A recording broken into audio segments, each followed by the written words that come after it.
who Marx was. He came from New York. He came from New York and was in one of the, I guess you'd say, left-wing social democratic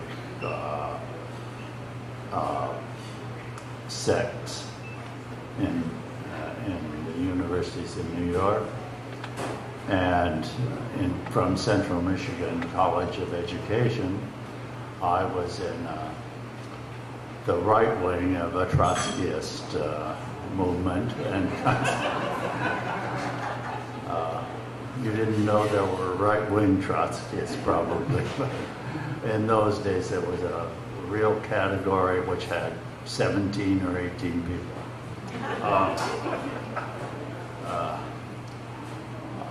But before I start talking about sociology of law in my day, I should tell you that you don't need to believe me, because I have learned that under current conditions, empathy is a very bad thing for a person interested in law, and I have been empathetic even with Spanish-speaking people, and learned the language in order to do that.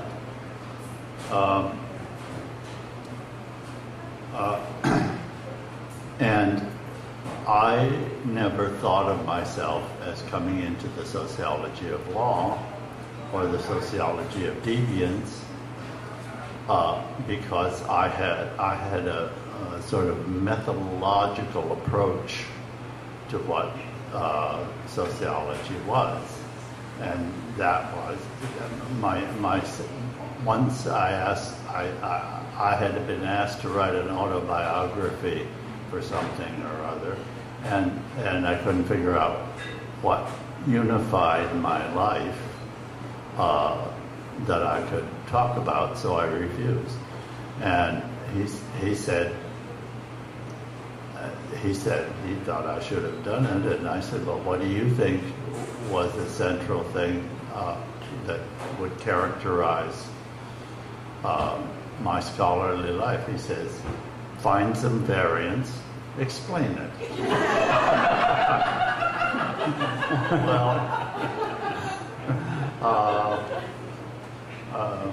I had to agree that that was a good summary. And I started by wanting to explain variance among formal organizations. Merton was big in that field, and Merton and Lazarus felt I never studied with them, but they were my heroes, and so I wanted to do as they did and do as Phil Selznick did, because I had to get a degree from him. And so I started trying to find variance in formal organizations, and one of the degrees of variance is one of the big variables is how formal it is, and the phrase that I think summarizes it best is from anthropology, and I'll come back to anthropology in a minute, that it's that law is a double institutionalization, that that if you're going to legalize an inheritance system, say the anthropologists of my day used to think a lot about lineages and inheritance and all that kind of stuff, and how you attach widows to some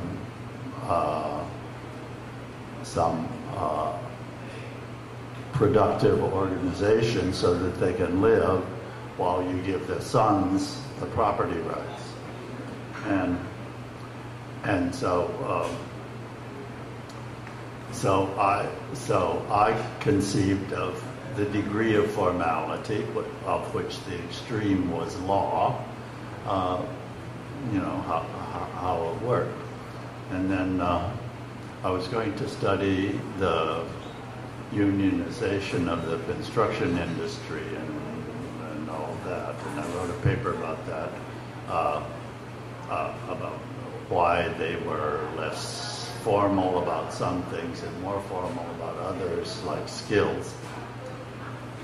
And I was enthusiastic about skills.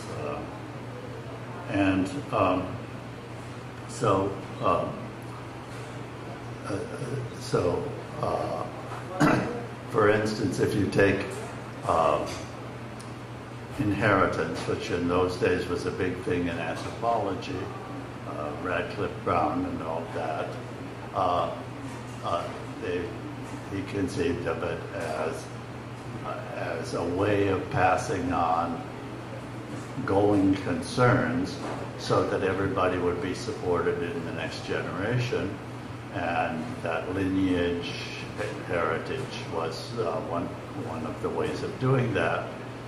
And it was pretty obvious at the time that I was considering that most inheritance in those days was from the owner to his widow. And there's this odd thing that of the personal owners of stocks, the majority were women, and yet men ran the formal organization. And so this was, an intersection between what I was trying to explain and the law of inheritance that nowadays, for instance, gives some percentage of your of all you saved in the Social Security system, gives a good share of it to your wife. So you're the biggest inheritance institution in the United States is the Social Security Administration. Well, at any rate, so that brings up one of the main things that I think was different in my youth, besides there being 4 or 5 Trotskyists at Central Michigan College of Education. The distance between anthropology or economics or political science and sociology was much smaller, and we were willing, and all of those people were studying law in one respect or other. The anthropologists concentrated in those days heavily on lineages and families and how they could make a living, and in the same general way that Selznick started in saying, how do you organize the TVA so that it'll get political support at the same time as building dams? And they had to do both, and it was a dilemma, and you have to work to build a social structure that can do that, and you have to lie about it and whatnot. So at any rate, but he slipped very easily into then first the study of the sociology of deviance and its control in firms and workers' grievances and all of that stuff, and how you judge those things. And he didn't think he was moving in between sub-disciplines. And when I figured out a theory of why it is that construction workers were very disciplined in teaching their apprentices how to do the job